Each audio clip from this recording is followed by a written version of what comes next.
Good afternoon. Thank you for tuning into This Is Now. We begin with some severe weather coverage. We are getting photos and videos of flooding all around the state. You're looking at video of the Manoa Stream as heavy rains poured in. This is what it looked like on the drive in from Pearl City today. And this is a live camera right now. You can barely make out the skyline here in Honolulu. Yeah, in anticipation of more flooding and possible landslides, city crews have been busy clearing debris from drains and opening river mouths, and officials are making arrangements to have emergency shelters ready just in case. And kicking off our team coverage is our H&N First Alert meteorologist, Drew Davis. Drew, what is the weather looking like? Aloha, guys. I want to give you a quick look at the First Alert radar and satellite so you can see what we're tracking out there. We do have the Kona low. It's still off to the northwest, but the cold front associated with it is approaching in closer to the island chain, causing all of this rainfall. Most of the rainfall that we've been tracking has been over the island of Oahu. So let's zoom in a little bit closer. The flood advisory up for the island has been extended until 2:45 p.m.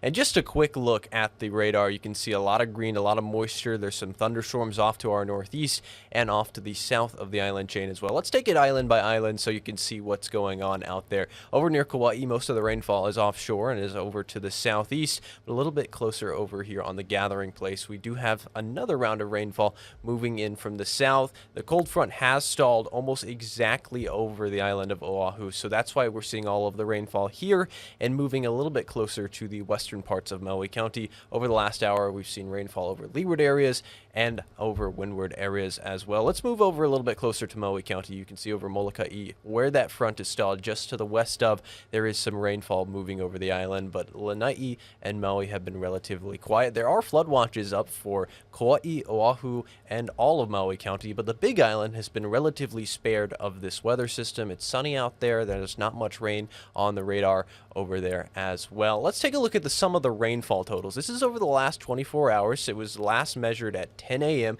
You can see Kahuku, about half an inch of rain. Maunawili, 4.5 inches of rain. Waimanalo, nearly 3 inches of rain.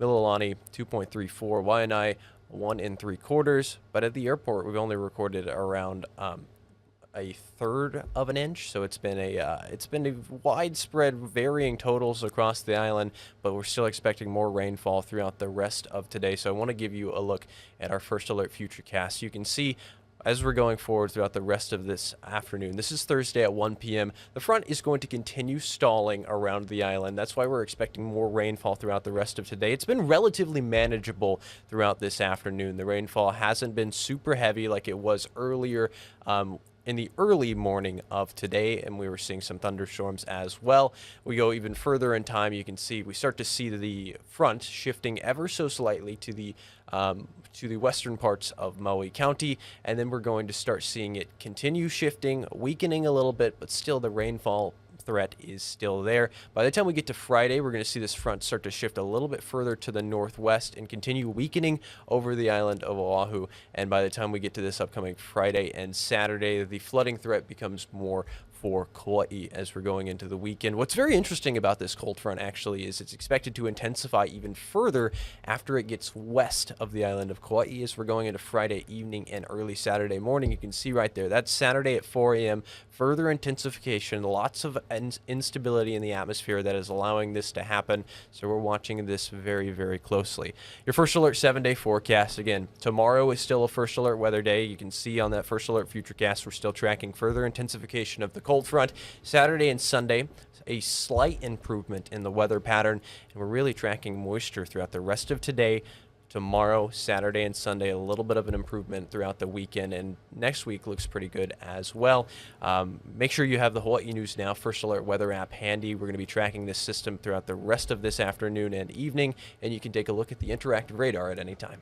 All right, thanks so much, Drew. And we want to pass along a quick list of impacts that are happening so far. We have a landslide and down tree that has closed a right Honolulu-bound lane on Pali Highway at Castle Junction. Westbound lanes of Farrington Highway are closed in Maili'ili due to flooding. Kapa'a Quarry Road remains closed from Mokapu Saddle Road to Mokapu Quarry Road due to flooding, and a lane of the H1 freeway is closed between Fort Weaver Road and Makakilo Drive. The city says the Honolulu Zoo has been closed for the day, and because of the weather, Mayor Rick Blangiardi is postponing his town hall on the North Shore tonight. It was supposed to be at Waialua Elementary School, but a new date for the town hall meeting will be announced as soon as possible. And lastly, all semifinal games in the HHSAA Softball Championships have been called off for the day. The HHSAA says games will resume on Friday. We are keeping a very close eye on all things weather related. As we mentioned, be sure to download your Hawaii News Now news and weather apps. In the meantime,